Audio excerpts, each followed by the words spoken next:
Ok. Então vamos lá.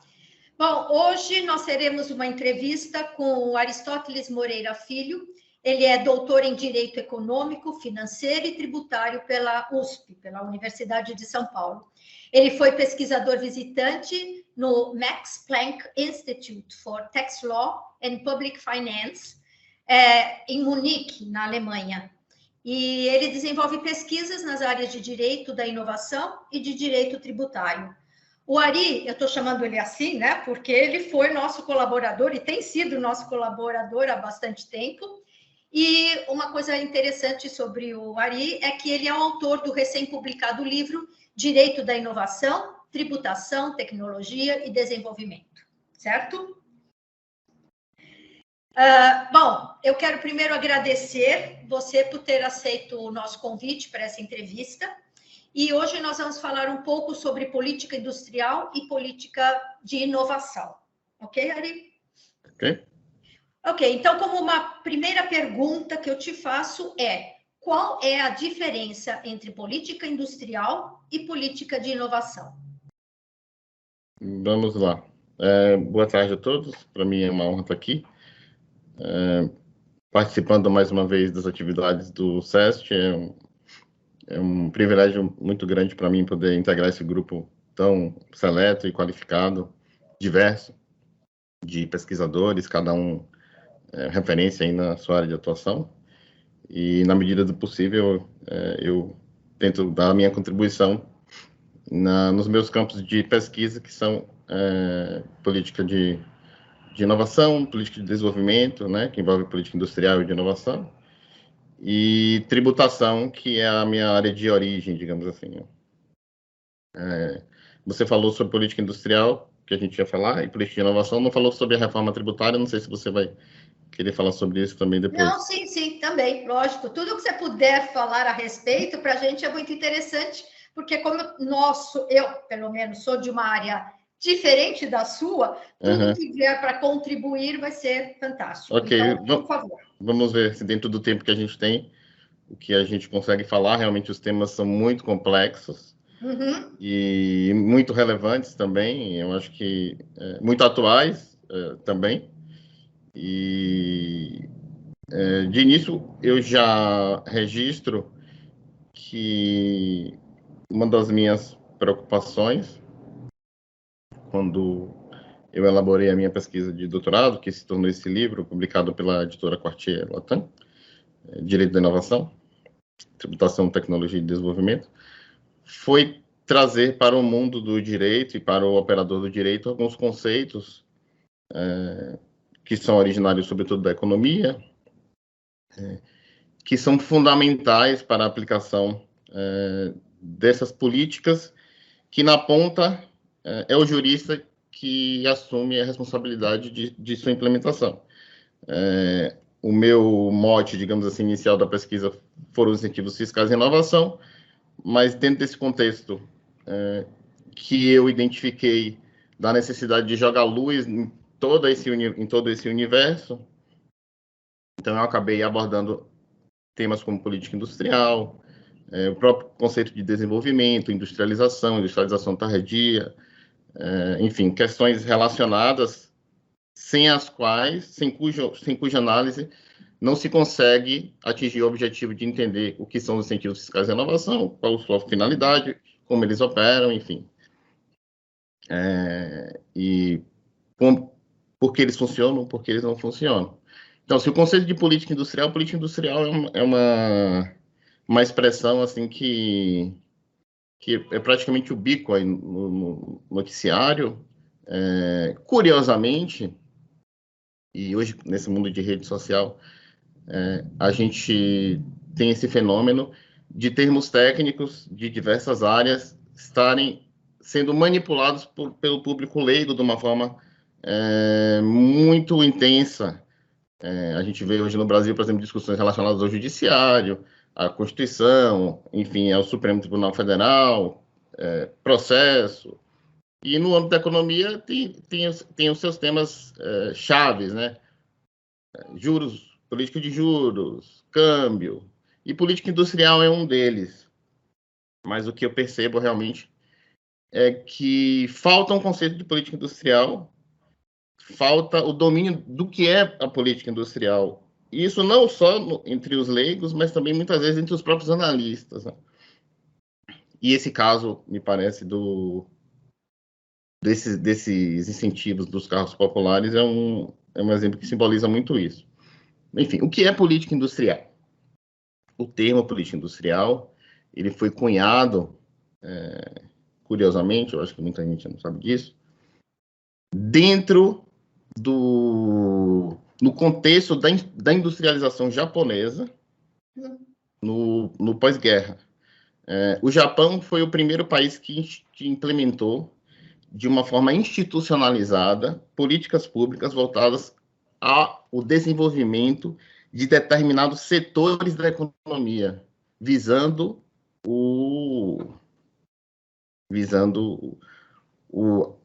a evolução de níveis de produtividade e renda, enfim, o desenvolvimento econômico do país, o que eles conseguiram fazer com êxito.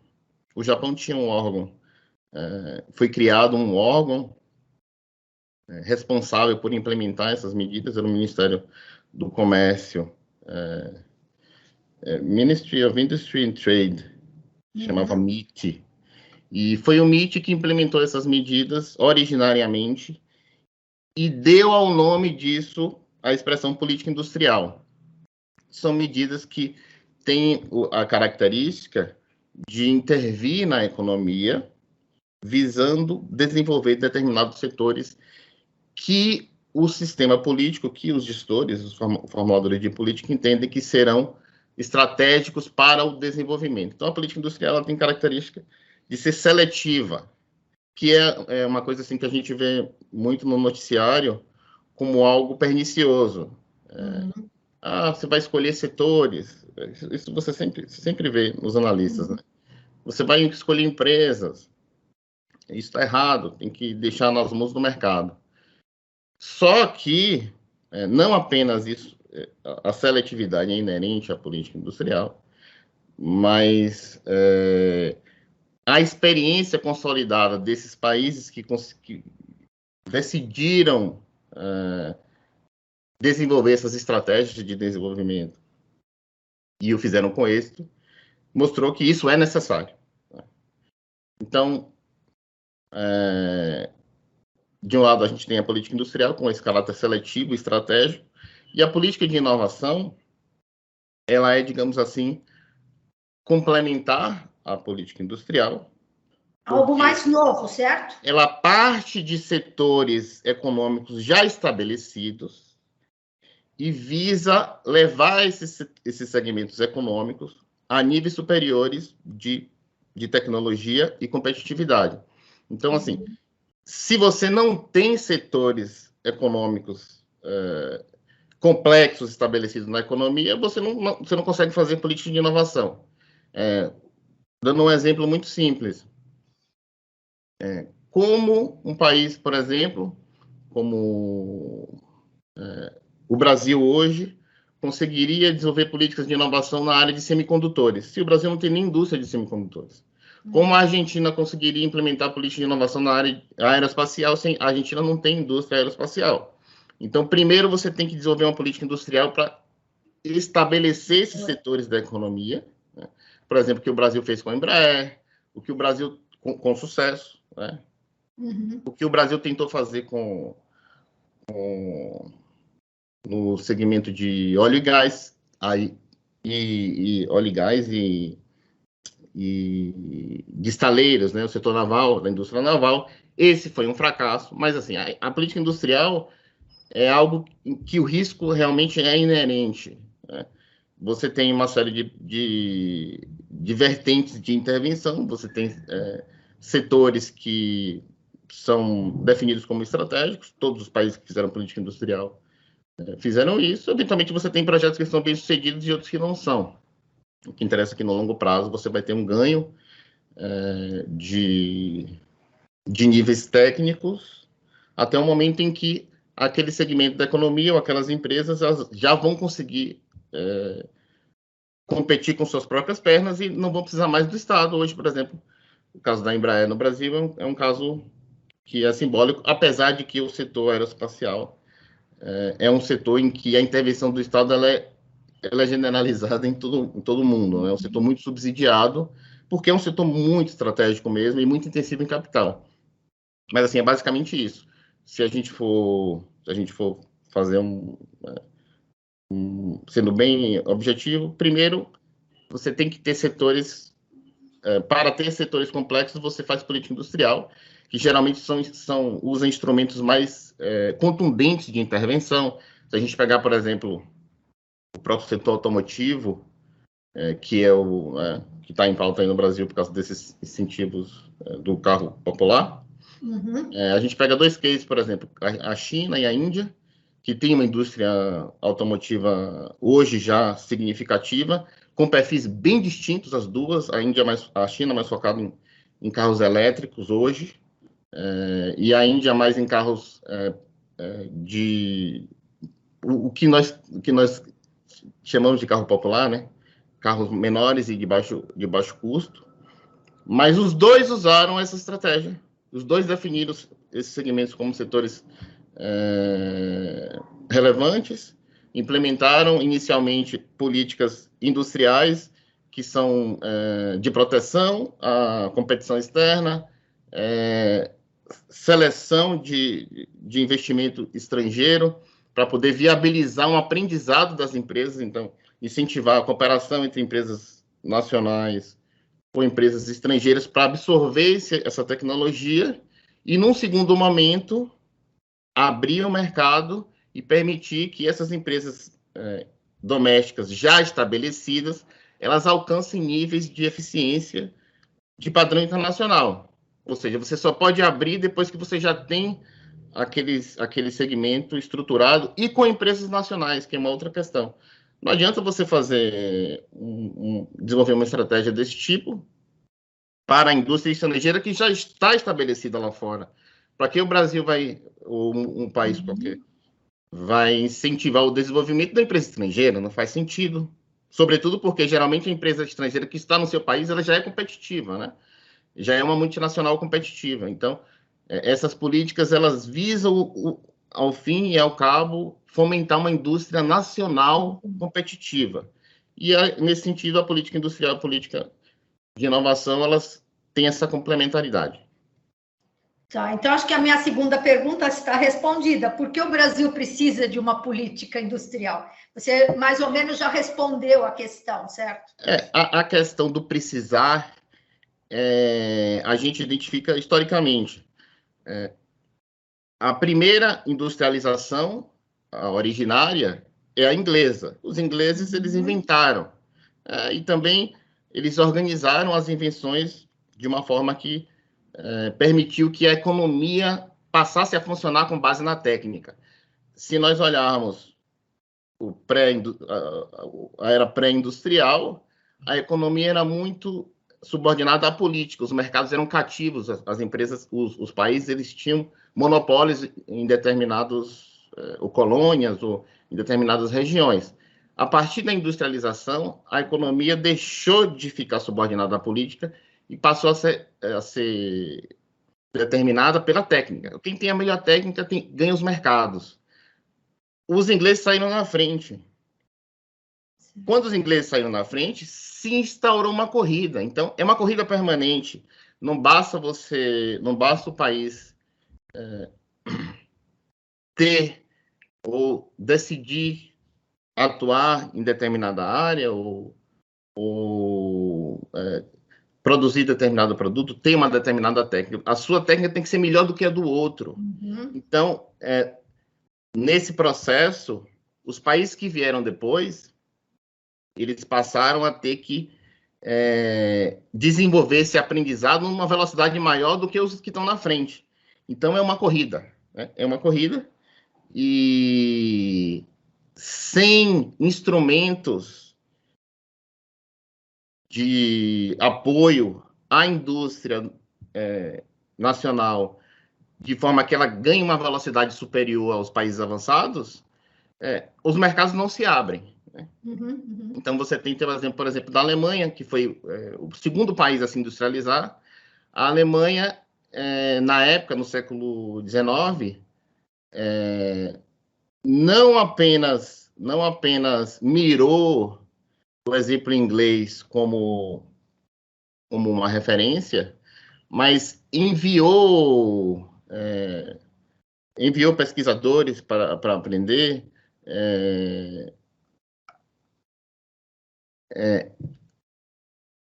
adquiriu máquinas para fazer engenharia reversa.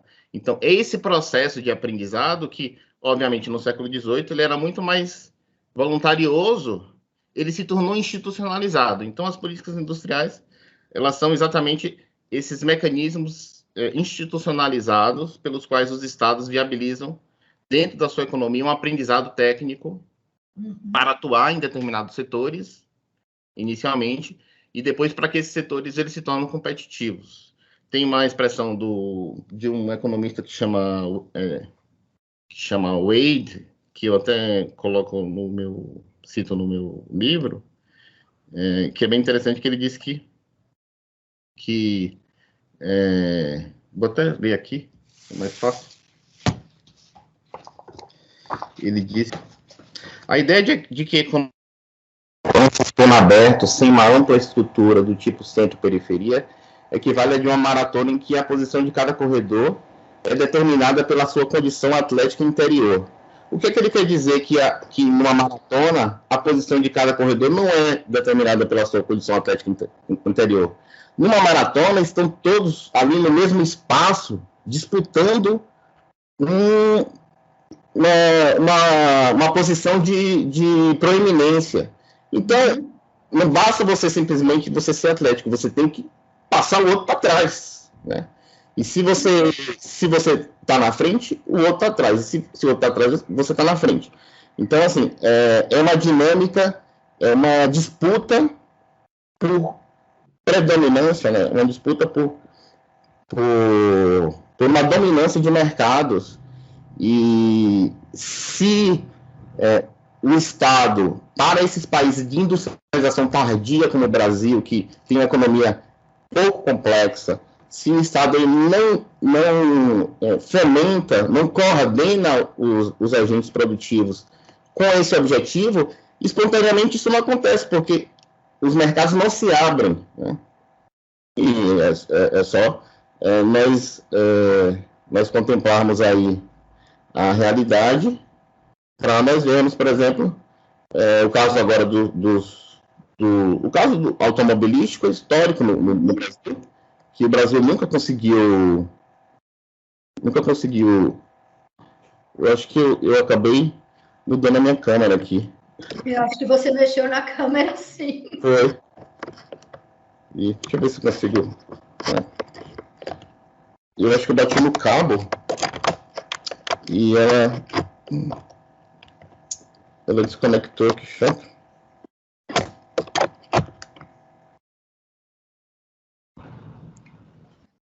Agora foi. Agora. Então, você tem no sistema capitalista internacional, você tem uma relação de interdependência entre os países, uma divisão internacional do trabalho, em que alguns países eles ficam confinados a desenvolver atividades produtivas tradicionais, de pouca complexidade, como é o caso agrícola, né?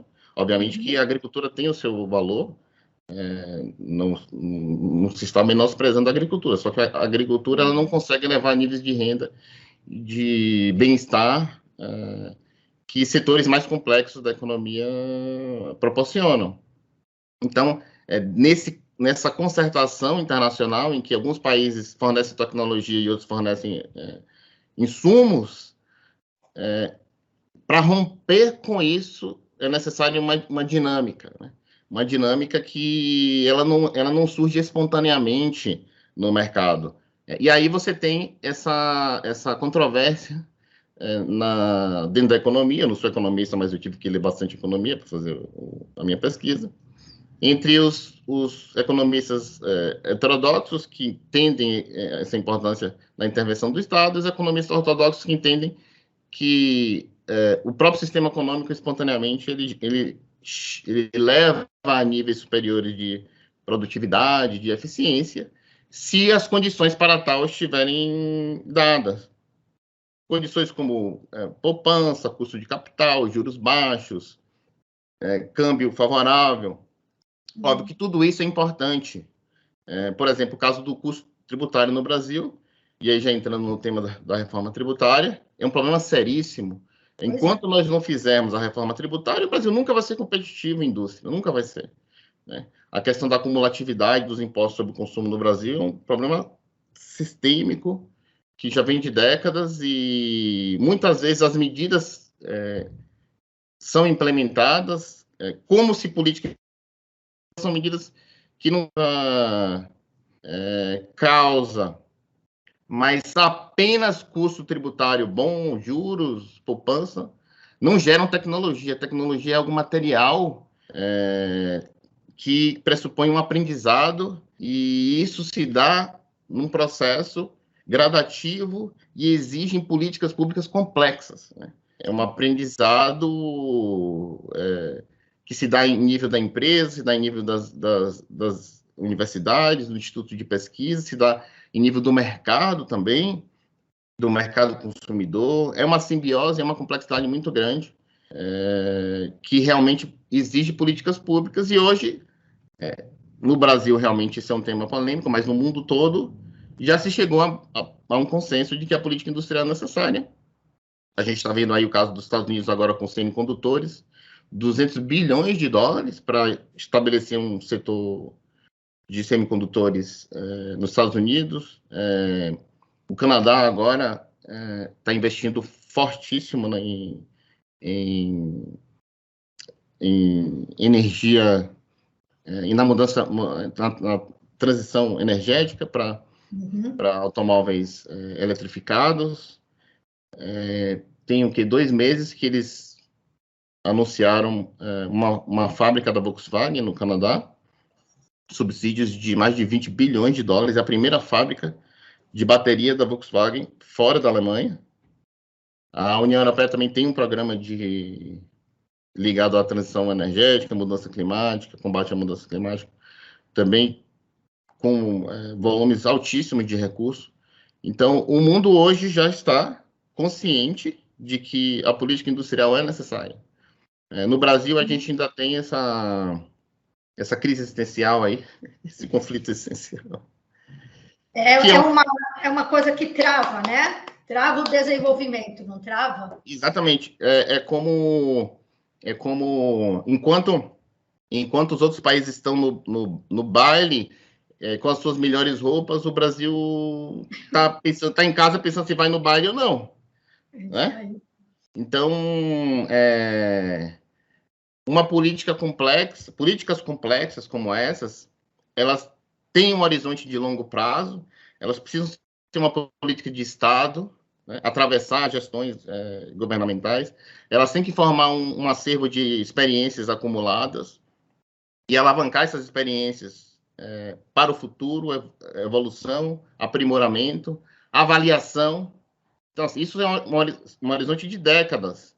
Se a cada governo que entra, a cada gestão que entra, se muda tudo isso, então, realmente, esse é um dos... Falta ao Brasil capacidade institucional para fazer a política industrial, que é uma política como uma política de saúde ou como uma política de educação. Né? Pressupõe realmente uma burocracia técnica especializada, né?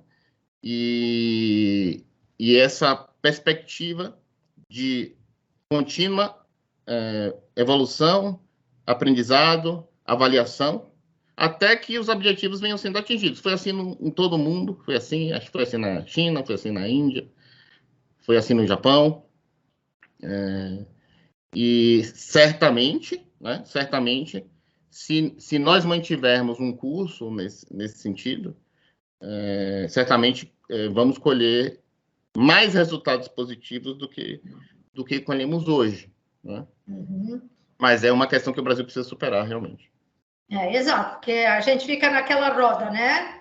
Sempre há uma mudança, nunca há uma continuidade no fluxo. Não havendo continuidade no fluxo, você nunca vai ter a tal da avaliação, da reavaliação, e daí você tentar ver o que foi errado e como corrigir essa parte que foi errada, e o que deu certo, dar continuidade ao que está certo. Então, essa política de vai, volta, não vai, né? Não leva a frutos muito mais interessantes no futuro, né?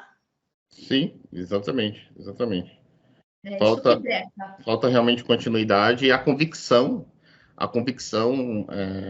política mesmo, porque a política industrial ela é uma dimensão de um projeto de desenvolvimento. O Brasil precisa abraçar um projeto de desenvolvimento em que desenvolver setores estratégicos na economia seja uma vertente fundamental, né? Partindo daí, é uma questão de tempo, né? Óbvio que pressupõe uma racionalidade institucional. Racionalidade significa o quê? Aprender utilizar instrumentos que tenham potencial de atingir os objetivos e aprender com a aplicação, né? Cedo ou tarde as coisas tendem a produzir seus resultados. E o Brasil tem, como eu falei, experiências positivas dentro do próprio país.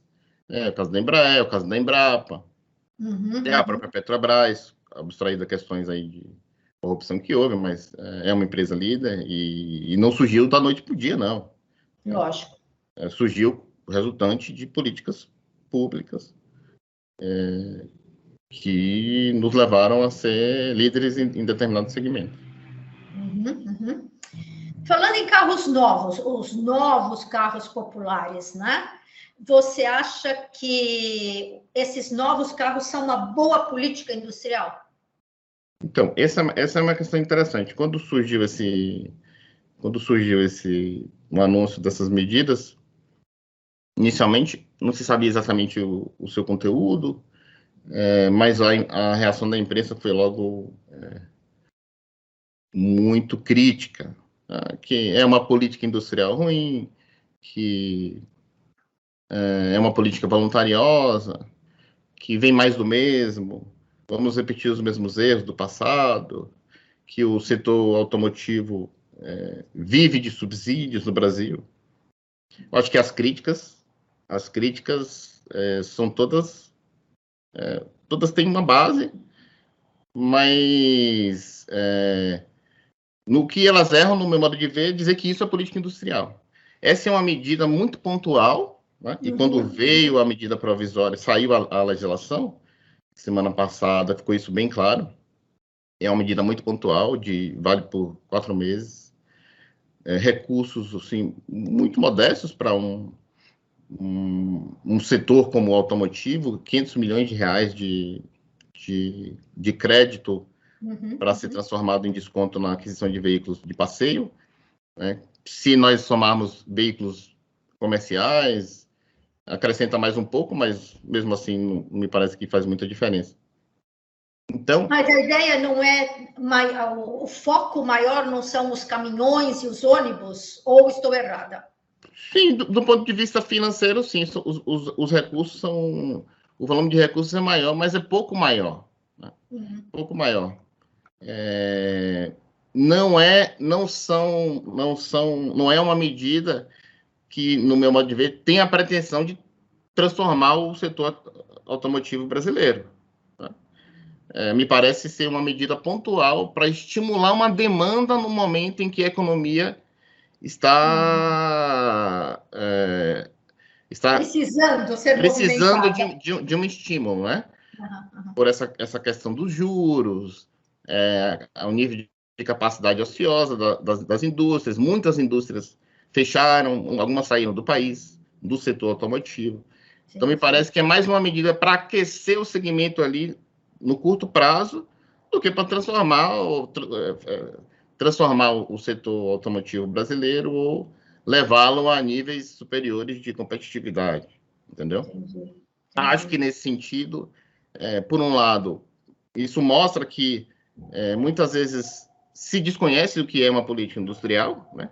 Se nós formos ver a política industrial automotiva, por exemplo, da China, da Índia, políticas que levaram décadas, né?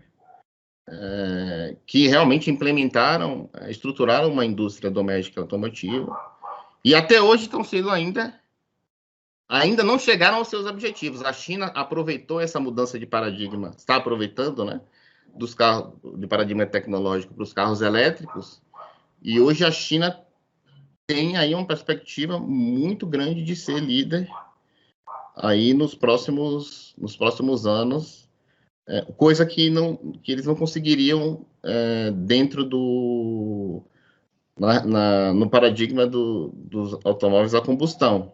Sim, e a Índia tem esse foco muito específico em carros mais menores, mais baratos, que em alguma medida se assemelha muito ao Brasil, mas a Índia conseguiu estabelecer empresas em nível global, grupos empresariais, e aí já está, enfim, já tem empresas competitivas, mas são projetos que vêm desde a década de 70, 80, na Índia, desde a década de 90, 2000 na China, né?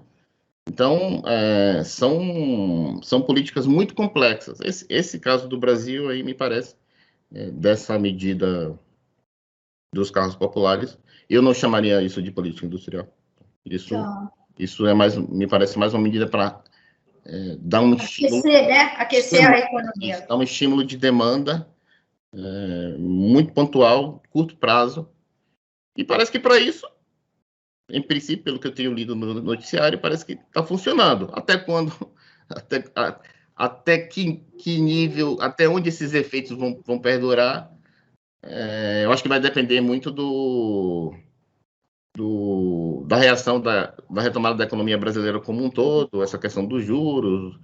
Enfim, tem a reforma tributária também, aí, que eu acho que para o setor automotivo é fundamental no Brasil, né? Mas, enfim, se o Brasil realmente estiver decidido a ter um segmento automotivo estruturado, acho que ele tem que ser pensado realmente uma política muito mais sistêmica e robusta. Não sei se essa é a intenção do governo atual. Eu sei que eles têm aí, dentro de uma visão de missões, né? Alguns segmentos estratégicos que eles pretendem estimular na economia, e eu acho que é de se esperar que para esses segmentos venham sim políticas muito robustas, né? Então, mas o governo está só começando, imagino que eles devem estar trabalhando nisso e deve vir algo nesse sentido nos próximos meses, né? Bom, você já me disse como funciona o incentivo aos novos carros, você falou que não é uma política mais para movimentar a economia do que realmente visando incentivo de uma política industrial, certo? Sim, esses incentivos dos carros populares, existe lá uma tabela de descontos que vai, no caso de veículo de passeio, né, de 2 a 8 mil reais. Isso. E a Receita Federal concede créditos de imposto nesse mesmo valor para as montadoras, condicionada à concessão do desconto na nota fiscal da venda do veículo. Então, é como se fosse um desconto bancado pelo Estado. Sim, é como se fosse uma promoção. Sim, mas isso, de certa forma, gera uma competitividade entre as indústrias, né, automobilísticas, porque aí cada um quer vender o seu carro por um preço, talvez uma tabela mais menor, não justa, mas menor para poder vender, né? Não, isso sem dúvida, gera uma competição, né? Mas o mercado automotivo brasileiro, ele é relativamente aberto. Tem aí a tributação que é elevada, mas a tributação no Brasil realmente é elevada também para o produtor doméstico, né? Sim, sim. Mas essa medida em si não vai fazer com que, no cenário internacional, o carro brasileiro seja competitivo, né? Uma das críticas que se faz às políticas do setor automotivo no Brasil, que já vem realmente de muitos anos, houve uma série de programas voltados para o setor automotivo. Mais recentemente a gente teve o Inovar Alto, Rota 2030, sempre algum tipo de desoneração tributária vinculada a algum tipo de contrapartida realizada pela empresa, às vezes investimento em veículos com menor nível de emissões, ou realização de atividade de pesquisa e desenvolvimento, mas foi sempre algo muito marginal, nada do ponto de vista institucional, não conseguiu estruturar um segmento automotivo competitivo no Brasil. Nem sei se esse era o objetivo mesmo. Sim. E aí existe realmente, no caso do setor automobilístico, existe essa crítica que se faz. Tem um autor chamado Peter Evans, que ele tem uma expressão que um professor da FGV, chamado Mário Shapiro, que pesquisou o setor automotivo no Brasil e as políticas para o setor automotivo. Ele diz que o Estado brasileiro sempre foi um Estado pastor. Essa é uma expressão do Evans, quando analisa as formas de atuação do Estado na economia e em prol do desenvolvimento. O Estado pastor é aquele que simplesmente cuida ali do que já tem estruturado. Dá algum tipo de estímulo, incentiva, mas não vai mudar muito do que já está ali. Ao invés de ser um Estado criador, esse sim, que toma a responsabilidade de criar uma capacidade industrial, técnica, econômica, que não existe no mercado. Então, essa seria a necessidade. Esse deveria ser o foco do Estado brasileiro, se realmente existe um objetivo de estruturar um setor automotivo competitivo. E o que a gente vê é que nunca houve, né? O Brasil nunca passou das políticas mais iniciais, essa de proteção, barreiras tarifárias, reserva de mercado, exigência de conteúdo local, né? Essas são as políticas que, numa estratégia de desenvolvimento, numa política industrial, no sentido mais amplo, são as políticas iniciais, de uma fase 1. Aí você permite que surjam empresas dentro da economia, elas têm uma série de proteções, têm uma série de subsídios, e depois que essas empresas conseguem se estruturar, que elas aprendem, muitas vezes com parceiros, joint ventures, empresas de fora, etc., aí se passa para uma fase 2, que é de abrir esse mercado paulatinamente e entrar com políticas de inovação para que essas empresas trabalhem em níveis de tecnológicos e de competitividade internacionais. O Brasil nunca conseguiu fazer essa transição da fase 1 para a fase 2. Né? Muito porque não conseguiu estruturar uma indústria automotiva nacional. Certo. Também por outros motivos, reforma tributária, etc, etc. Mas o Brasil continua insistindo, continua atolado nessas políticas protecionistas, que, por definição, elas são sempre provisórias. Existe uma teoria originariamente de Alexander Hamilton, depois foi aprimorada por um economista alemão que chama Friedrich List, que é da indústria infante. A teoria da indústria infante diz que, dentro daquela lógica que eu me referi, do sistema capitalista internacional, quando você tem países já avançados em determinados setores, para você entrar nesses segmentos com indústrias, com empresas novas, você não consegue competir. Né?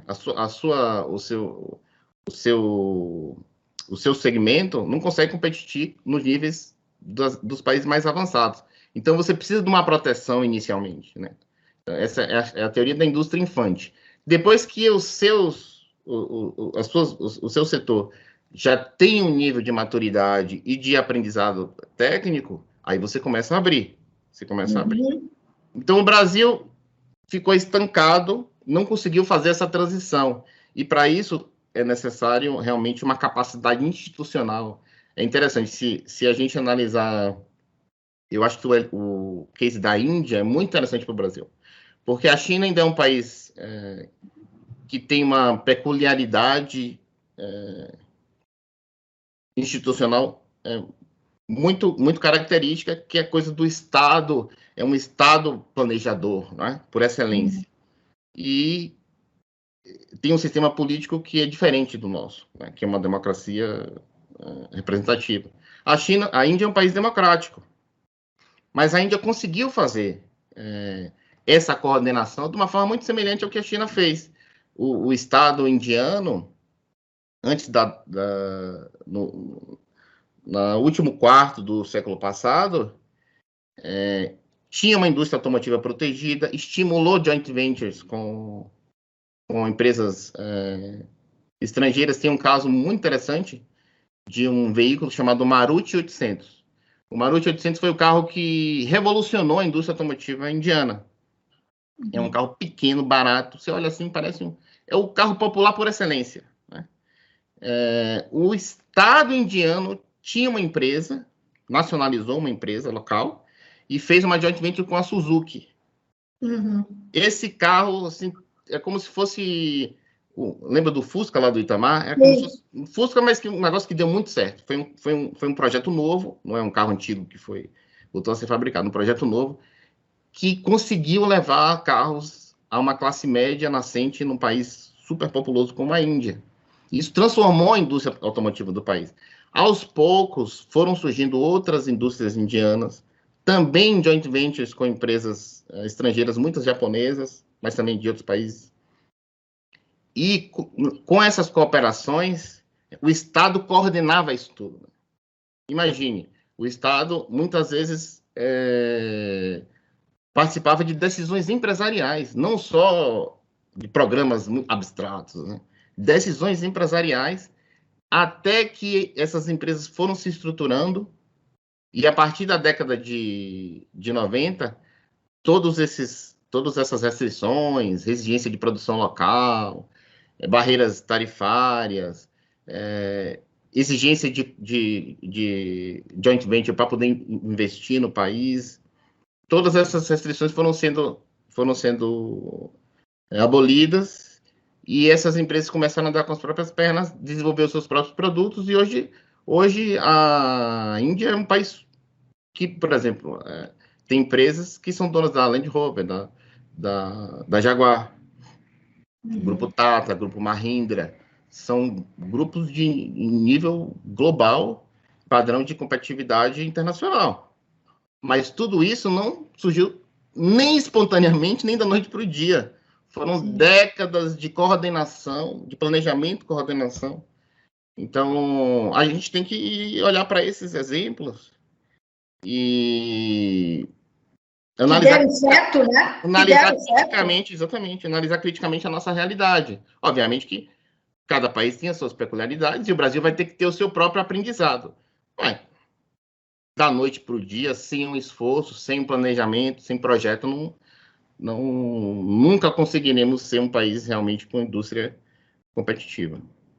Então, é a isso que você atribui, a esses erros é que você atribui as políticas industriais no Brasil não estarem dando certo. Sim. Sim. Primeiro, falta uma convicção de que a política industrial é necessária no Brasil. Patinamos sempre nessa fase prévia de vamos fazer ou não vamos fazer. E isso em si já é um fator, um complicador muito grande, porque deixa de fazer da política industrial uma política de Estado, né?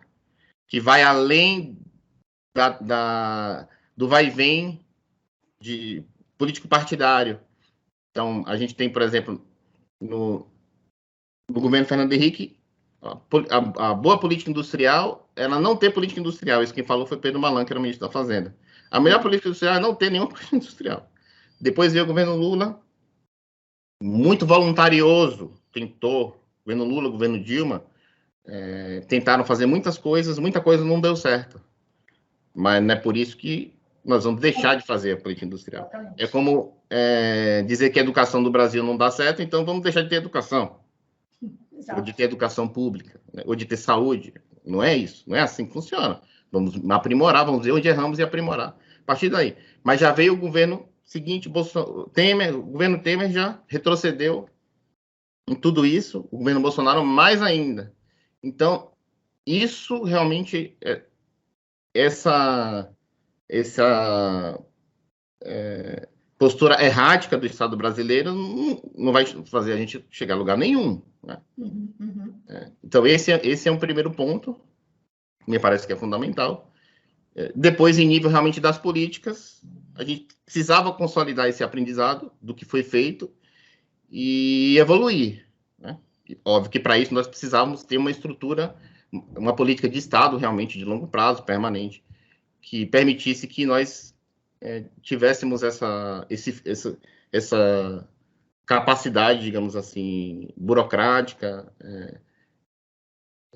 institucional, de planejar, de implementar, de avaliar e de aprimorar. Se nós tivéssemos isso, uma convicção política com relação à política industrial e uma capacidade institucional voltada à elaboração, à avaliação e aprimoramento das políticas industriais, certamente nós colheríamos bons resultados, mas infelizmente não é o que nós temos no Brasil. Eu vou fazer uma pergunta que, se for besteira, você me corrige, tá? Eu estava pensando aqui na área farmacêutica, saindo um pouco da área, né, da automobilística para a área farmacêutica. Você acha que a gente tem, não sei se chamaria de política industrial para esse fim? O Brasil teve algumas medidas, mas eu chamaria mais de medidas do que uma política industrial robusta. O Brasil teve algumas medidas de incentivo à indústria farmacêutica nacional. A indústria farmacêutica nacional, ela se estruturou em alguma medida, ou seja, nós temos indústrias nacionais, mas ainda num nível técnico muito inferior à fronteira tecnológica. O Brasil não tem uma indústria farmacêutica que internacionalmente é competitiva. Voltando àquela abstração que eu fiz inicialmente, de uma fase 1, uma fase 2, nós completamos a fase 1 na indústria farmacêutica. Nós temos indústria nacional farmacêutica, que está aí no mercado, mas é focada sobretudo em genéricos, novas formas de oferecer fórmulas que já existem, né? Novas embalagens, enfim, novas formas de administrar as drogas. Isso as indústrias brasileiras conseguem fazer. Mas o desenvolvimento de novas drogas, que inclusive nas últimas décadas se tornou de um custo e complexidade altíssimo, mesmo no exterior. O pesquisa e desenvolvimento de indústria farmacêutica de ponta é caríssimo e o risco altíssimo. Então, as indústrias brasileiras ainda estão muito distantes do que se faz na fronteira tecnológica.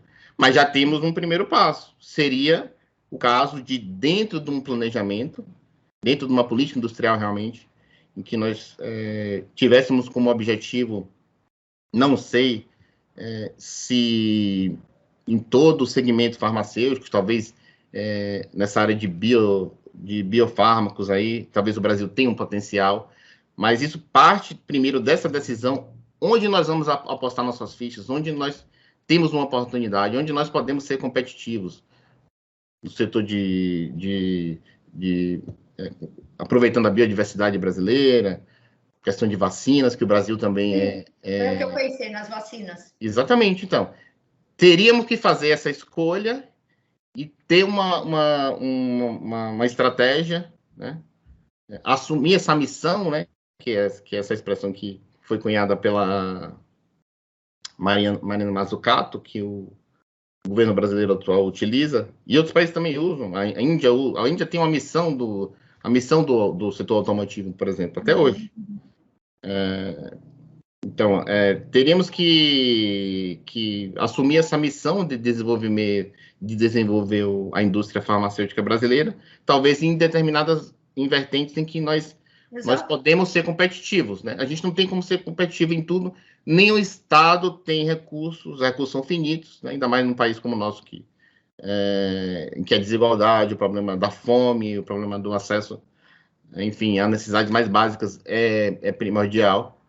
Então, não podemos apostar em tudo. Temos que escolher as brigas que a gente tem condição de encarar.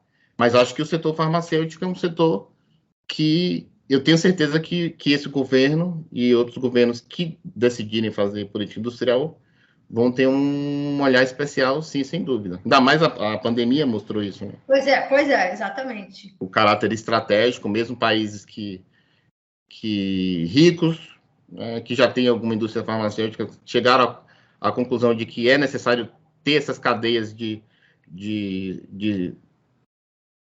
suprimento e internalizados em sua própria economia.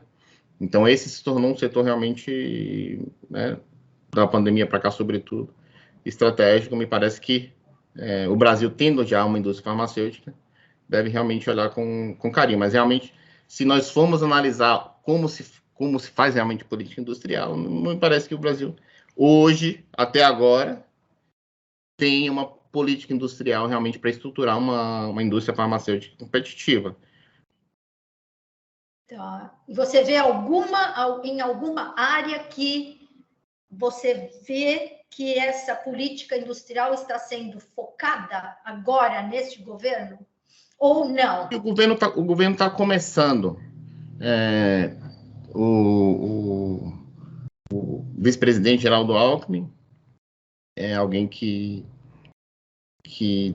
tem uma preocupação muito grande com relação à industrialização brasileira. Tem o secretário parece que é Comércio Exterior, que é um professor de Salvador competentíssimo, chamado Wallace Moreira. Ele pesquisou na Coreia do Sul. Ano passado ele retornou à Coreia do Sul e ficou um tempo lá imerso, que, obviamente, a Coreia do Sul é um case de política industrial dos mais exitosos, né? E ele está participando intensamente na elaboração dessas ideias aí, dessas estratégias. Me parece que vem coisa significativa aí do governo nos próximos meses. Pelo menos o governo está proposto a fazer isso. E eles já anunciaram algumas áreas em que eles pretendem apostar, mas é isso. Me parece que é necessário que o Brasil não só reconheça a necessidade de ter uma economia complexa, de ter uma indústria, uma plataforma de indústria, de serviços. Isso é uma coisa importante também. A política industrial ela não é só para a indústria, não. A política industrial ela é uma política de desenvolvimento de setores estratégicos, pode ser serviços, por exemplo, serviços intensivos de tecnologia, que hoje se fala muito que a indústria ela vem perdendo relevância no PIB no mundo inteiro, né? Os serviços intensivos de tecnologia, eles vêm, aos poucos, ganhando protagonismo, o que não significa que a indústria não seja importante, não? Mesmo porque a indústria ela tem essa capilaridade e esse aspecto muito técnico, palpável, que gera externalidades, né? A indústria ela gera esse aprendizado.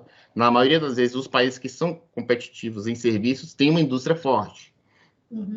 E a indústria ela tem essa capacidade de integrar os diversos segmentos da economia, porque a indústria precisa de insumos, a indústria precisa do serviço técnico, enfim, integra os diversos segmentos de forma também que permite não apenas que toda a economia ela se beneficie desses níveis superiores de tecnologia, mas que também se beneficie em termos de renda, né? Coisa, por exemplo, que o agro não consegue fazer. O agro praticamente planta e exporta.